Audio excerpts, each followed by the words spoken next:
बेरोजगारी की समस्या को हल करने के लिए कांग्रेस पार्टी ने क्रांतिकारी योजना अपने घोषणा पत्र, जिसे हम न्याय पत्र कहते हैं, उसमें डाला है। हर साल हमारा मानना है कि लगभग 10-20 लाख युवा जो हैं 25 साल की उम्र से कम, जिनके पास डिप्लोमा है या ग्रेजुएट डिग्री है, उनको एक अप्रेंटिसशिप मिलेगी, या सरकारी कंपनी में या किसी निजी कंपनी में। इसके दौरान उन्हें 1 लाख का अप्रेंटिसशिप मिलेगा। इस 1 लाख की रकम का आधा हिस्सा सरकार से मिलेगा। तो मान लीजिए 20 लाख लोगों ने इसमें भाग लिया। इसका मतलब है सरकार की ओर से 10,000 करोड़ रुपए आएंगे।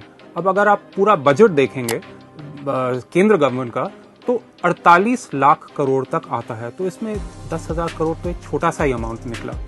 तो ये बिल्कुल झूठा बयान आ रहा है अलग अलग जगहों से, विपक्ष की ओर से, मतलब भाजपा की ओर से, कि ये बड़ी महंगी योजना होगी, इसमें ज्यादा खर्चा नहीं होना चाहिए। महालक्ष्मी एक नई योजना है जो कांग्रेस पार्टी ने अपने घोषणा पत्र, जिसे हम न्याय पत्र कहते हैं, उसमें रखा है। इसके तहत हर गरीब परिवार की महिला को सालाना 1 लाख रुपए मिलेंगे। इससे घर का खर्चा मिलेगा, इससे शिक्षा, स्वास्थ्य, अलग अलग जो खर्चे जिससे महंगाई से इतनी दिक्कत हुई है, उनसे उनके लिए राहत मिलेगा। कई लोग ने आरोप लगाया है कि ये बड़ी महंगी है, ये बजट पे एक बहुत बड़ा इम्पैक्ट इसका होगा। लेकिन अगर आप देखें कि ये भारत के बजट जो 48 लाख करोड़ का है, उसका इतना बड़ा हिस्सा नहीं है।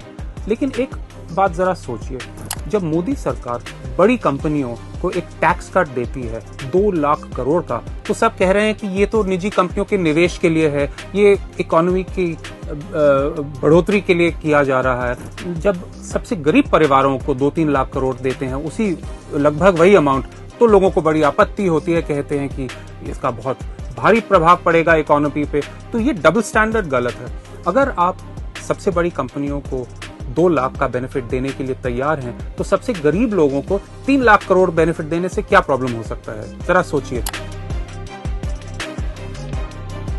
देखिए, किसानों से सालों से लीगल एमएसपी की मांग आ रही है, और शायद आपको पता नहीं होगा, लेकिन 2014 में भाजपा ने खुद वादा किया था कि लीगल एमएसपी लागू करेंगे, लेकिन पिछले 10 सालों में किया नहीं है। अब जब कांग्रेस पार्टी ने घोषणा की कि लीगल एमएसपी आएगा, तो बहुत सारा दुष्प्रचार हुआ, बहुत झूठे आंकड़े फैलाए गए। सरकार ने गोदी मीडिया के थ्रू बताया कि 10-11 लाख करोड़ का खर्चा होगा। ये सब बकवास है। क्रिसिल, जो एक मतलब जानी मानी एजेंसी है, उन्होंने कैलकुलेशन किया कि अगर आप सारे 23 क्रॉप्स पे एमएसपी लगाएंगे तो कुल खर्चा इस साल 20,000 करोड़ रुपए होगा। और अगर इतने कम कॉस्ट पे किसानों का इतना बेनिफिट हो सकता है, तो इस पे कौन ऑब्जेक्ट कर सकता है? ये तो किसानों और सोसाइटी के बेनिफिट के लिए ही किया जा रहा है।